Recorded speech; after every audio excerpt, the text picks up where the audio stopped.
Matthew, explain to me what you were just telling me about the local elections this week. About how there's twice as many men standing for election as women. Mhm. So what I didn't tell you, can you guess what the most common name is among all the candidates who are standing in the local elections this week? James. David.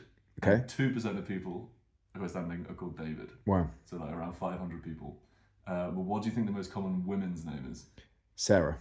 Yeah, Sarah. Sarah is the 20th most common name for candidates overall. Mhm. So there's 19 names above Sarah, and they're all men's names. Would that be the same across the board? Well, I don't know about the names, but in terms of men and women, it's not the same. So for Labour and the Greens, almost half of their candidates are women. Fewer than a quarter of Reform UK's candidates are women. What difference might that make? Well, there's quite a lot of evidence in political science research that women in political positions are more likely to sort of represent the issues that women tend to care about. There's this really famous study conducted in India like 20 years ago where effectively a third of local councils were randomly reserved to be led by women. Those councils responded more to women's concerns in that area. Local women raised more concerns than men about drinking water, and those councils that were led by women were more likely to address these concerns about drinking water.